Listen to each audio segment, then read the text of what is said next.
almost all the economic team, they are all from Lagos or Southwest. So if they decide, they can just go and have a meeting and they will be speaking Yoruba, taking minutes in Yoruba, implementing policy in Yoruba. And nobody can say anything. Because as far as I'm concerned, Tinubu has conquered Nigeria. If not, why are we concentrating? That's why right from the onset, I've stated unequivocally that we should not, under any circumstances, allow this thing to be happening like this. You see, a lot of issues, central bank, most of this have been dismantled from here, taken to Lagos, customs, dismantled, taken to Lagos. So many things have been, under the cover of darkness, being removed from Abuja back to Lagos. So I don't know whether there's any agenda that presupposes, because if you look at what has been spent on Lagos alone under this administration, it is on trillions upon trillions upon trillions of naira. While other states of the federation, there are some states that unfortunately have not been able to get even one good road. I can tell you for free, the Adamawa state, if you see, water has been cutting off the roads and what have you, of which I'm talking based on experience from my state. Nothing is happening there, nothing at all. No federal project, nothing. But concentration in terms of development is on one state. Now, we have so many ports. If you look at, as I've stated, Calabar, there's Port Harcourt. Now, to give the Southern a sense of belonging, I strongly believe, like the Southeast, that is the hotbed of manufacturing, the hotbed of trade and commerce, should have been able to get one port in Port Harcourt, which could be nearer to the Southeast, which is a gateway for economic recovery, economic emancipation, and then economic wherewithal for the benefit of Nigeria. But unfortunately, they have to now, with the modernization of the port, go to Lagos. Now, there is need for us to have the expansion of these ports in Port Harcourt and Calabar, so that at least we have that national reflection. As Nigerians, this democracy is for everybody. It's not for the Southwest. Southwest alone cannot produce this president, I can tell you.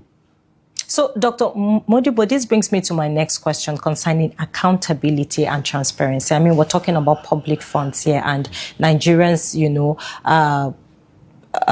will be the one to, pay this amount. So do you think that full details of the agreement should be made public so that Nigerians will be aware that, this is the agreement, this is how clear it is, the monies that will be put in, the monies that will be spent, because we're talking about public funds here. So accountability and transparency needs to come first. You see, I've followed, the threshold of the discussions. I've followed it critically. I watch on television. I've been glued. I watched what has happened. All the things that have been happening. You see, it's so sad that you carry this kind of people, 137. Look at the vandalism of the economy. You take them to London, some don't have anything to do with, some have even gone there. They have not done anything. It's only to start clapping. When the president comes, they'll line up and start shaking hands. That is all. Have we been able to look critically at other areas of importance? Because to me, this deal, Madam Mumuna, is just a one-way this thing. So does it mean that, look, the Minister of Finance and Minister of Foreign Affairs or Minister of Economy could have done this at a bilateral level with the ministers in this thing? I strongly believe we would have looked elsewhere, like China. China could have even offered us, or Asian countries, they could have even offered us more beneficial projects of this magnitude at a lesser cost. But we've gone to London, we've gone to Britain. Britain welcomed us because they knew they had an interest. And most of this, if you look at the details of this project, it is mainly beneficial to them. It's about 70 or 80 to 30. This alone, it's not even something that has to do with, you see, to me, the Nigeria has critical problems, and our problem is not even that of the ports, as far as I'm concerned, for now. The ports could be okay. It could be modernized, it could be, expanded.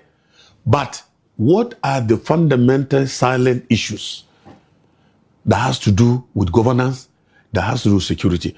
I could see a lot of these people, they were in that chat, that horses-driven chat, they were waving, smiling, as if nothing is happening in Nigeria when we had tragedy.